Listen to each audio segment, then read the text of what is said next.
Let's understand Jiu-Jitsu for what it is. Jiu-Jitsu is a systems-based approach to fighting. Okay, what is the system of Brazilian Jiu-Jitsu? Well, it can be described in a few different ways. I'm going to give you one rendition, which is pretty simple and will resonate with most of your listeners. Jiu-Jitsu is a system based around 4 distinct steps. You can add steps, you can subtract steps, but the rendition I'm going to give you now is probably the most widely known. Okay, let's say a friend of yours asks for advice on fighting. He knows you're a Brazilian Jiu-Jitsu expert, you're a black belt in Brazilian Jiu-Jitsu, and he's saying to me, Joe Rogan, tell me, I don't know anything, I want to fight someone else using your Brazilian Jiu-Jitsu. What are the steps of Brazilian Jiu-Jitsu? What's the system that what is the system that it espouses? You're going to see always that step number 1 is take your opponent to the ground. Okay? Why? Why do you think the ground is so special? Why did Brazilian Jiu-Jitsu choose the ground as step number 1 of its system? Why do you think?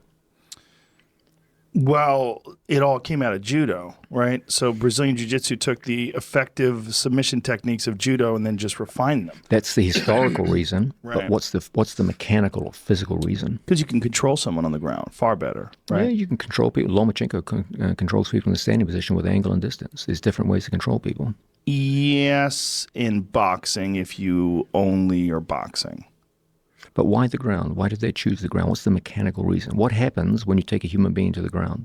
Well, there's a whole barrier behind them that you can press them against. What about if you're in bottom position? Well, you could use that barrier as leverage. True. But there's something that occurs when someone goes down to the ground. There's something big that you're maybe missing here. What am I missing? What's the most explosive event in the Olympic Games? The event that probably requires more transfer of energy and development of kinetic energy than any other. There's a bunch you could name, but one of them for me is always going to be the javelin throw. The javelin throw involves a full-powered sprint, a jump, a massive explosive turning of both hips and shoulders, and a throw. All the quintessential explosive elements of the human body are involved in the javelin throw, probably to a greater degree than any other Olympic event. And as a result, people can throw a javelin 80, 90 meters. What would happen if you took those same javelin throwers and made them perform the same event on their knees? Wouldn't be so good. They probably couldn't throw it more than 10 meters. Okay, what's changed? The closer they get to the ground, the less they can employ explosive force. What's the first thing cowboys do when they go to brand a steer? Take it down. Yeah. They lock up its legs and they put it down on the ground.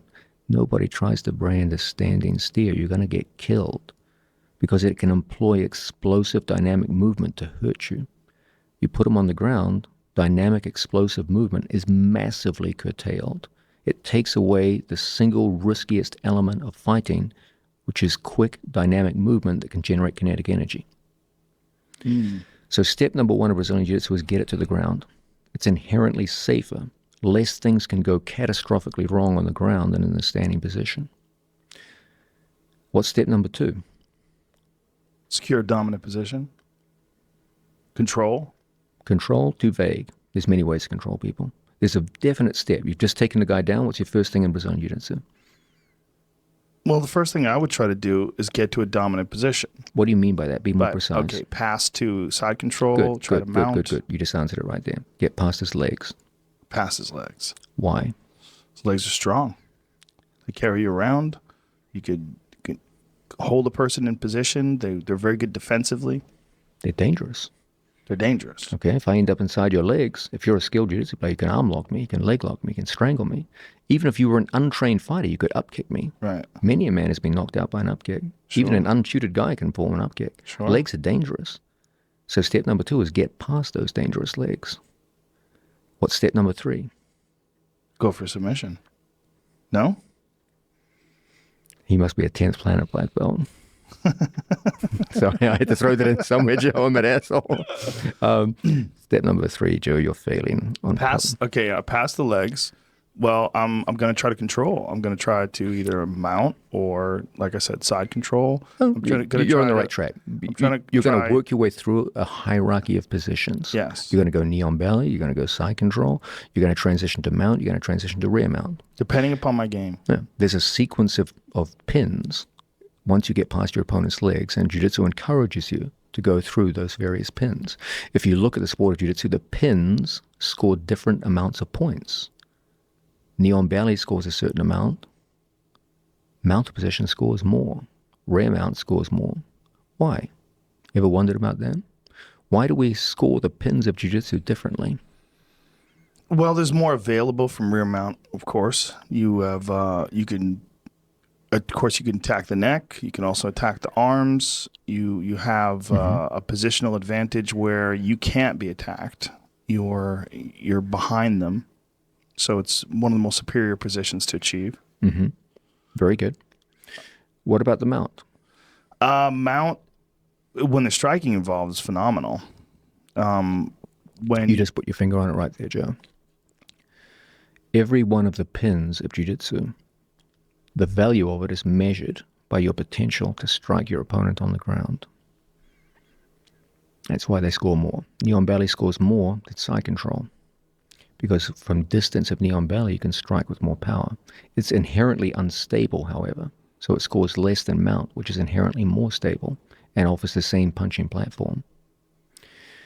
Step number 3 of Jiu-Jitsu is to work your way through a hierarchy of pins where the pins are graded in value according to your ability to strike with effect on the ground. So far we've got 3 elements in this system of Jiu-Jitsu. Step number 1, get the fight down to the ground where explosive kinetic energy is less likely to be developed by a dangerous opponent. Step number 2, get past his dangerous legs. Step number 3, work your way through this hierarchy of pins where the pins are understood in terms of the potential to harm your opponent with strikes on the floor. What's step number 4? Step number 4 is try to secure a position where you can submit them. You've already got the position. So what's step number 4? Attack with a submission.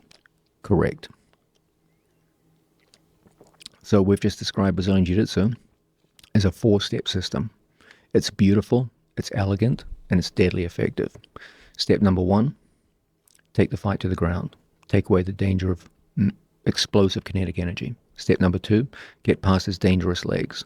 Step number 3, work your way through a hierarchy of pins, each one graded upon your ability to harm your opponent with strikes on the ground, and set up step number 4, submissions. And now the question that needs to be asked: where do leg locks fit into that system? And where do they fit in? They don't. Well, now They don't. they don't traditionally. Leg locks fit into the system in only one way: when the system has failed. When the system's not working and you can't take your opponent down, you can't pass his guard, you can't maintain a dominant position, and you can't get the regular submissions to work, fuck it, try a leg lock. Yeah, Leg that's what locks you were used to seen. have. Yeah. Leg locks were seen for generations as a signal of failure. When you couldn't get the system to work, you had to resort to leg locks. It meant you were a bad jiu-jitsu player. You couldn't impose the fundamental system of jiu-jitsu, and so you chickened out and you went to leg locks. That's why they were despised. That was the real reason why for generations leg locks were dismissed. You don't think it was because so many people were injured by them that they were... No, absolutely not.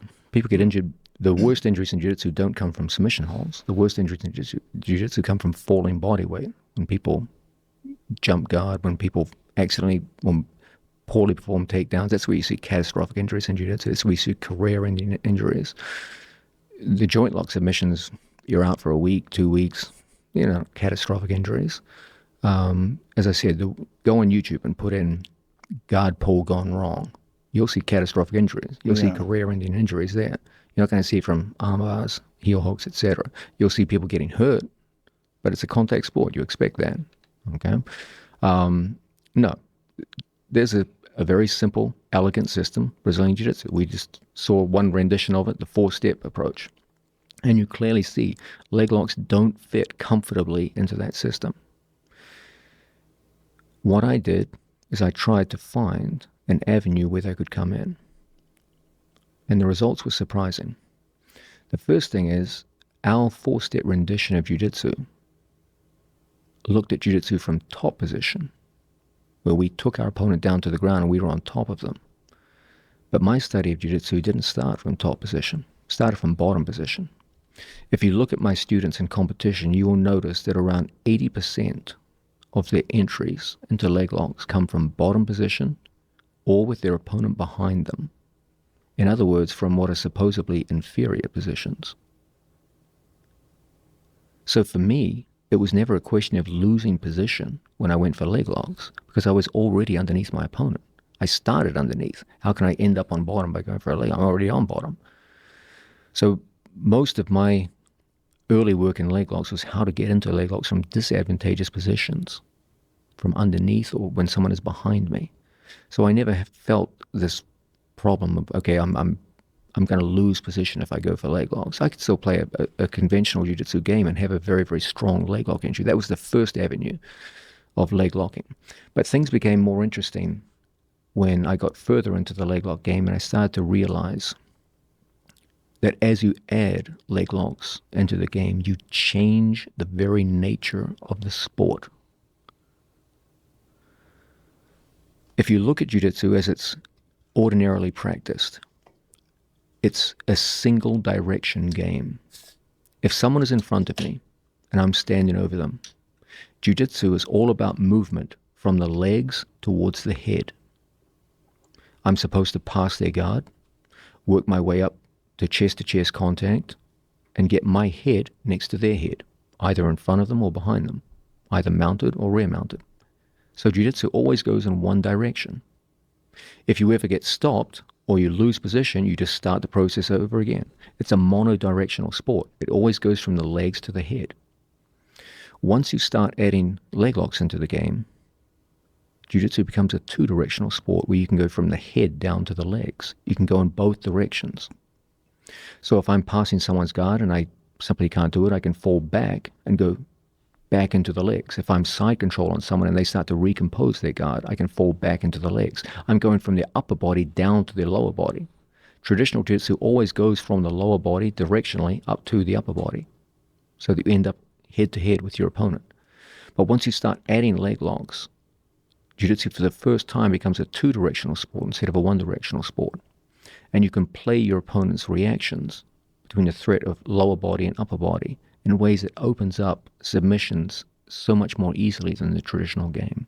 Welcome to Mastering the Move, the ankle lock. Any discussion of the general leg lock revolution would be remiss without a detailed study of the ankle lock. For most students of Jiu-Jitsu, the ankle lock is the first leg lock that they encounter in their learning journey. It is a powerful and high percentage technique that can reliably win matches at all levels. This video will break ankle locking into 3 core skills to begin with. First, getting to an efficient and devastating upper body grip on the foot. Second, using ashigarami, leg entanglements to effectively pin and control the opponent's hip or knee.